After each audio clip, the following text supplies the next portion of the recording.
Welcome to this video about simple class-based approaches to proactively reduce the risk of EBSA, Part 3 of 3.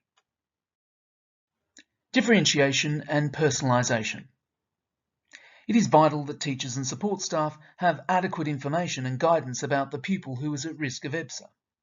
This should include some guidance about differentiation and personalisation. In general, the following basic strategies can be helpful. Showing an interest in the pupil and being personable. This might be by briefly referring to a topic of their interest or something else that is specific to their life. Taking the time to answer questions the pupil may have or to reassure them. Giving the pupil opportunities to have some control and a sense of place within their peer group in class, for example, a manageable class job or responsibility. And when speaking with the pupil individually, avoiding being public. Move in without invading their personal space and actively listen. There are a range of possible reasonable adjustments which may also need to be applied. For example, use of passes, signal cards, headphones or ear defenders, short breaks, etc. These type of self-care and wraparound reasonable adjustments will be featured in the next set of videos. Anxiety in and about lessons, some common classroom concerns. When pupils presenting with substantial EBSA risks express their significant anxieties about lessons to trusted adults, there are some common concerns that tend to arise.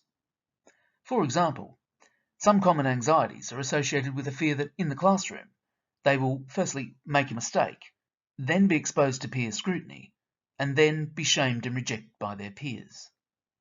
Let's look at a few of these common concerns and some simple strategies that can reduce a pupil's anxiety about their lessons. Alleviating classroom-based anxieties about peer humiliation. A pupil might experience fears about being humiliated in front of their peers, with anxieties about the possibility of performing in front of people or doing a presentation in front of the class, or the teacher calling my name, for example, to answer a question or to come up to the front of the class. This also applies to assemblies. Ideas. Talk one-to-one with the pupil about how they could still participate, but in a modified way. This might still make them feel a bit uncomfortable, but to a tolerable point. It may be appropriate to avoid asking the pupil to answer questions or read in front of the class, unless they identify that they feel comfortable doing so. And once an agreed strategy is in place, assure them face-to-face that you will stick to this, and it can be reviewed later on.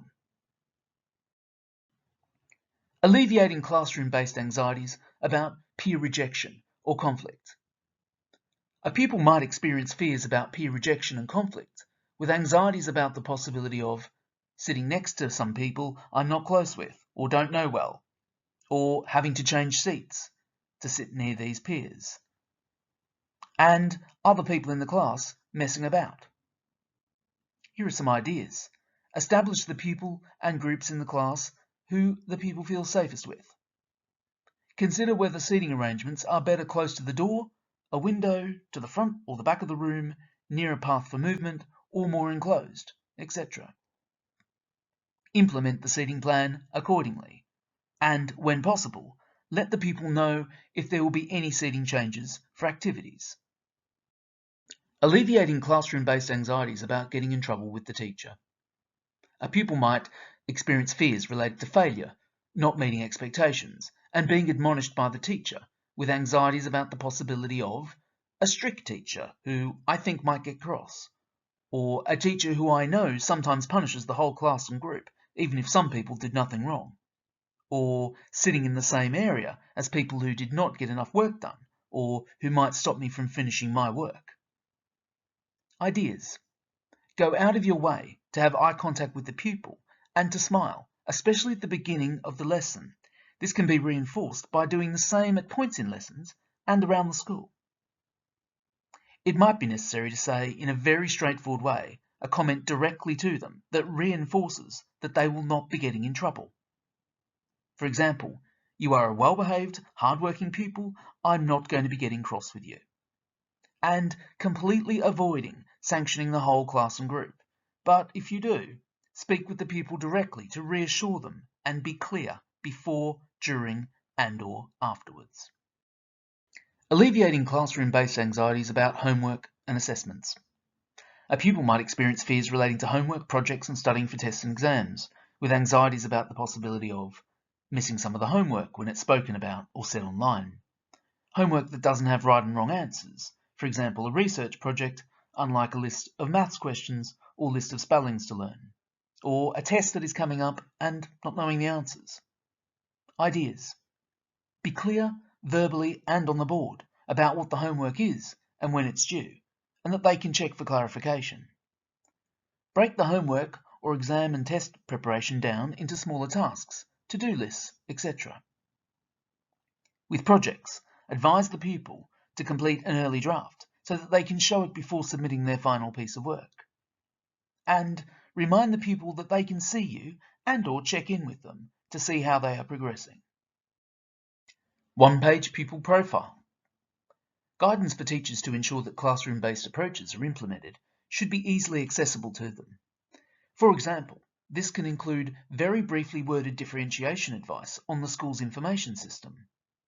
Whilst it's often not necessary, teachers and support staff may also benefit from having access to a one-page pupil profile or passport.